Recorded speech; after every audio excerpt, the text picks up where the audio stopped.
Ете, драги мои, убаво слушнавте за која тема ќе зборуваме во продолжение по повод Меѓународниот ден на детето. Добро утро велам за моите две драги гостинки, Тања Мановска, психолог или советник и советник во советувалиште во Шуто Ризари при СОС Детско село, и Донка Петровски, социјален работник, советник во советувалиште Газибава при СОС Детско село.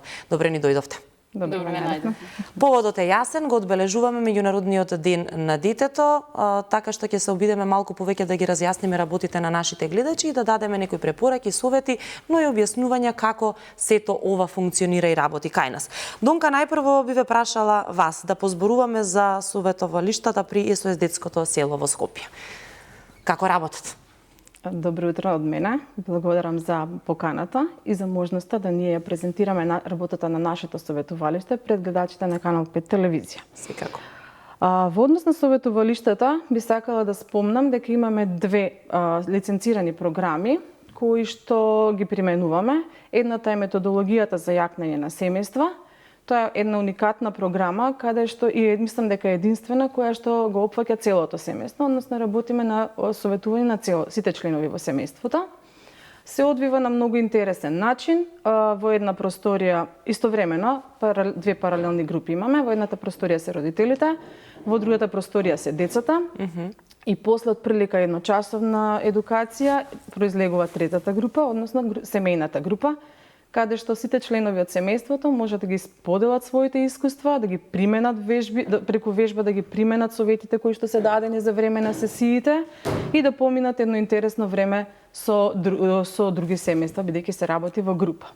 Така. Тука имаме можност да развиеме капацитети на детета, на родителот и на семејството. Целна група која што опфаќаме со овој тип на советување, односно со јакнење на семејствата, е од 6 до 12 години првата група и од 12 до 16 години втората група, возрастна група на деца. За да не останат неопфатени родителите, односно семејствата кои што имаат потреба, а имаат помали деца, односно на возраст од 0 до 6 години, имаме друга програма, тоа е втората програма, односно програмата за позитивно родителство. Тука работиме само со родителите, бидејќи децата се многу мали и не може да учествуваат во советувањата. И таа програма е малку пократка, трае 7 недели, односно 7 советувања за родители. За родителите, така е. Тања, дали директно работите со децата и на кој начин го правите тоа? Да, директно работиме со децата и за време на советувањата со децата се материјалот кој што се обработува, значи содржините кои што се обработуваат и темите, за време на секоја сесија се гледа да се сработи на еден интересен начин кој што е приемчив за децата.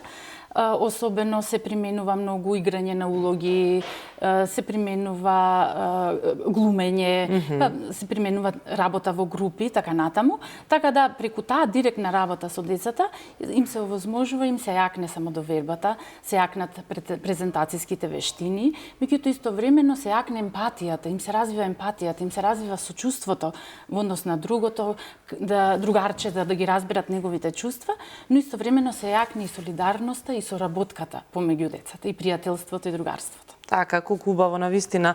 Донка, кажете ни која е најдобрата средина за развој на едно дете?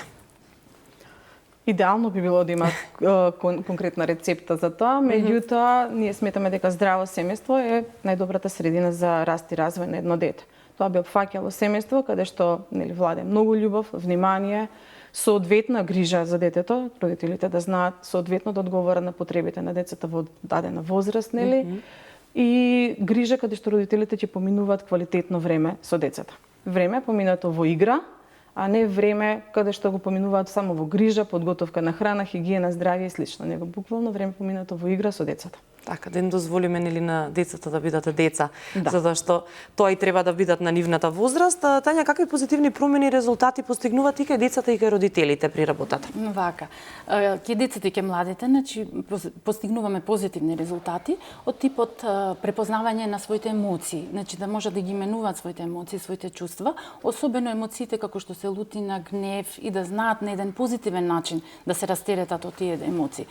Меѓутоа истовремено кај децата правиме промени подложнени, како да кажат, не на врсничките притисоци, особено врснички притисоци за некакви негативни влијанија кои што се во општеството, да останат свои доследни, да не ги прифатат.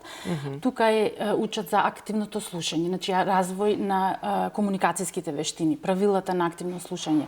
Меѓутоа истовремено има и правила за зборување, па како да си ги кажат своите емоции, чувства, своето мислење, меѓутоа во однос на јас говорот, од себе да почнат. Значи не во трето лице, туку од прво лице да зборуваат, од себе своите мисли, чувства да ги искажуваат.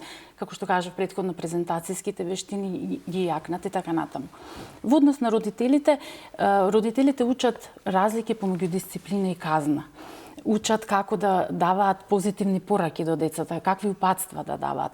И истовремено и родителите ги јакнат комуникацијските вештини, а тоа е активното слушање и ненасилно разрешување на конфликти. Така, заедно учат, заедно менуваат некои работи кои што можеби не се како што треба. И сега постојат најразлични развојни фази кај децата. Ги преживуваат тие, но ги преживуваат и родителите. Заедно ги поминуваат тие фази. Што би препорачале во тој дел од развојот на детето? Растот и развојот на едно дете се одвива низ повеќе области, значи тоа е процес. Тука е психичкиот развој, физичкиот развој и социјалниот развој. Детето расте низ одредени фази, значи од 0 до 18 години, и секоја развојна фаза си има свои задачи кои што детето треба да ги постигне. Тука е родителот кој што треба да му даде поддршка, значи љубов, внимание, грижа, да ги препознае потребите на детето и адекватно да одговори на неговите потреби. Тогаш нема да има никаков проблем и детето спремно ќе премине во наредната развојна фаза, која што таа наредна развојна фаза си има свои други задачи да ги совлада. Програмата Позитивно родителство всушност ги обработува тие развојни фази и ние ги запознаваме родителите преку кои се тие предизвици, што треба да очекува родителот, како да му помогне на своето дете за да ги совлада тие одредени фази, за да нормално целта на секој родител па и на секој општество ние децата да израснат во здрава и зрела личност и корисен граѓанин на овое општество. Така, зборуваме за унапредување на вештините на родителите, односно кај родителите донка. Колку сето тоа влија и како влија и кај развојот на децата, што велите вие? Да, јас ќе кажам дека многу ми се допаѓа терминот напредување на родителските вештини, па да, затоа што секој човек кој станува родител си создава одредени вештини, нели, за грижа на детето, меѓутоа нашата цел е да ги унапредиме истите, бидејќи во дадена ситуација семејството може да се соочи со одредени предизвици за кои што е навистина потребна поддршка. Во таква ситуација ние сме тука, имаме, нели, како што спомнав, 14 советувања и бидејќи не се малку на број, очекуваме дека после тоа родителите имаат навистина унапредени вештини, посебно во правец на, како што спомна колешката, познавање на развојните фази на детето, применување на една пријатна, ненасилна комуникација со децата, успешно да се справуваат со стресот, не секој стрес нели секогаш да се пренесе на детето, него да се справиме претходно со тоа, да знаат да применуваат играта со дете, да поминат, како што претходно кажав, квалитетно слободно време со децата и да знаат да применат граници и за пречекорување на таквите граници да применат последица, а не казна. Ние посветуваме многу големо внимание, дури 4 сесии од нашата методологија посветуваме токму на овие 3 работи. И после 4-та сесија кога работиме темата за казнување, родителите многу ни е драго што едногласно кажуваат дека навистина веќе не би примениле казна, затоа што тоа е нешто што е најстрого што може да го направат за сопственото дете. Бидејќи сме при самиот крај, би сакала сега и од двете да слушнам каде се наоѓаат овие советувалишта, како можат да дојдат сите оние кои што сметаат дека можат да добијат поддршка од вас. Ние се наоѓаме во општина Газибаба, нашето советувалиште се наоѓа во општина Газибаба, поточно во населбата Ченто, и сме во рамки на градинката 25 мај клон Искра. Улицата е Палмиро Толјати без број. Меѓутоа, добро сме познати во тој дел, така да може слободно да се обратат. На нашата веб страна има и контакт телефони каде што може да добијат поконкретни информации за како да не најдат. Така, Тања, вие? Да, ние се наоѓаме во Шуто Ризари, Индира Ганди, број 29, во многу близина на основното училиште 26 јули. Значи многу блиску сме до основното училиште 26 јули. Мислам дека знаат сите каде, но како што споменавте, може да ве најдат и на интернет. Телефонските броеви исто така лесно достапни. Еве ако некој сака може и со нас да стапи во контакт, па ќе Слободно, дадеме контакт број за да може да ве најдат сите оние кои што сакаат и сметаат дека можат да добијат поддршка. Многу ми е драго што денеска дојдовте и бевте дел од Здраво Македонија. Ви благодарам за се. Остануваме ни и понатаму да соработуваме за се што треба, за сите нови нешта кои што ќе треба да ги пренесеме на нашите гледачи. Ви благодарам уште еднаш и нека е честит денот, Меѓународниот ден на детето. Ви Благодарам за благодарим и на вас за поканата. поканата. Честни беше што имаме можност да ја презентираме работата на нашите центри. Исто така и јас би искористила да го честитам Светскиот ден на детето, иако посакам секој ден да го славиме како Така е. ден на детето.